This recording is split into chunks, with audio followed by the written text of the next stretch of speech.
Hello student, welcome back to our channel. और ये जो है वो रिलेशन एंड फंक्शन का सेकंड क्वेश्चन है। क्वेश्चन कुछ स्टेप्स है। If A equals to R -3 and B equals to R -1, consider the function F A to B defined by F X equals to X -2 divided by X -3 for all X belongs to A, then so that F is bijective, find F inverse.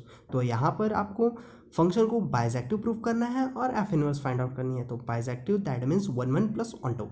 आपको first of all 1 plus onto proof कर लेनी है, उसके बाद फिर आपको F inverse निकाल लेनी है। तो हम स्टार्ट करते हैं। यहाँ पर फर्स्ट ऑफ ऑल आपको गिवन लिख लेनी है कुछ स्टेप से। यहाँ पर फंक्शन को आपको मेंशन कर देनी है। उसके बाद फिर हम चलते हैं अपने 1 वाले फंक्शन। तो 1 के लिए हमने पहले ही आपको बता दिया था फर्स्ट क्वेश्चन में कि आपको ये वाली सेंटेंसेस याद कर लेनी है एज इट इज़। तो यहाँ पर हमने लिखा है let x1 and x2 belongs to A such that fx1 equals to fx2। That means हमने दो नंबर मान लिए x1 एंड x2 जो कि बिलोंग करता है ए से, और हमने ये सपोज किया है कि fx1 इक्वल्स टू fx2 है। दैट मीन्स ये जो फंक्शन है इस पे x की प्लेस पे हम जो है वो x1 एंड x2 पुट करेंगे और दोनों को इक्वेट कर देंगे। जब हम इन दोनों को इक्वेट करते हैं कुछ स्टेप से, और इसको हम और फर्दर सॉल्व कर देंगे। जब आप इसे फर्दर सॉल्व कर लेंगे तो यहाँ आपको क्लियरली दिखाई दे जाएगा। यहाँ पर फाइनल पे x1 इक्वल्स टू x2 आ चुका है। दैट मीन्स ये जो है वो 1 प्रूफ हो चुका है, क्योंकि यहाँ हमने सपोज किया था fx1 इक्वल्स टू fx2 और यहाँ पर हमें मिल गया x1 इक्वल्स टू x2। और अगर आपको ये समझ में नहीं आ रहा है कि ये स्टेप हमने क्यों फॉलो किया है, तो आपको फर्स्ट वाली वीडियो देख लेनी चाहिए, क्योंकि हमने उसमें डिटेल में आपको बताया था कि क्यों हम इस प्रोसीजर को फॉलो करते हैं। ओके, तो 1 तो यहाँ से प्रूफ हो चुका है, क्योंकि यहाँ से x1 इक्वल्स टू x2 हो चुका है।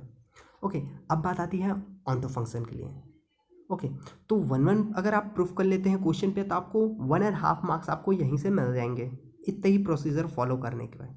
ओके, अब चलते हैं हम ऑनटो फंक्शन के लिए। तो ऑनटो के लिए हमने पहले ही बताया था आपको एफ एक्स को वाई की प्लेस पे रिप्लेस कर देनी है। तो यहाँ हमने वही चीज़ फॉलो की, एफ एक्स की प्लेस में हमने वाई पुट किया और इस इक्वेशन को हमने x -2 divided by x -3 equals to Y कर लिया। और इसके बाद हमको करना क्या है, अब हमको y की टर्म में लानी है इन इक्वेशन को। तो हमने इसे क्रॉस मल्टीप्लिकेशन की और उसके बाद फिर हम y के टर्म में यहाँ ले आ चुके हैं, जैसा कि आपको दिखाई दे रहा है x equals to 3y -2 divided by y -1।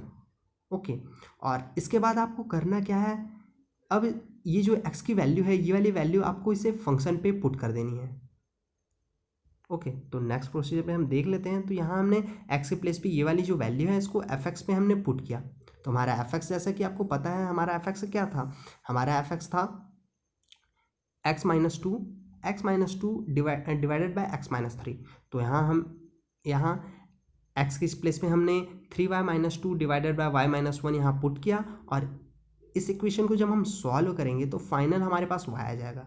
अगर आप इन इक्वेशन को सॉल्व करते हैं और अगर ये y आ जाता है इक्वल्स टू में, दैट मीन्स आपने जो प्रोसीजर फॉलो किया है वो करेक्ट है। और अगर इन केस y की प्लेस पे और कुछ भी आ जाते हैं तो इन दैट कंडीशन आपको ये जो है वो फिर से सॉल्व करना है, क्योंकि यहाँ पर इक्वल टू y आना ही चाहिए जब हम फंक्शन की वैल्यू यहाँ पर पुट करते हैं। तो यहाँ पर क्लियरली y आ चुका है। दैट मीन्स ये हमने वेरिफिकेशन की है कि क्या हमने ये जो एफ इनवर्स निकाले हैं क्या ये जो है वो ट्रू है। तो यहाँ जब y इक्वल्स टू आ जाता है दैट मीन्स ये जो हमने एफ इनवर्स निकाली है ये है वो 100% ट्रू है।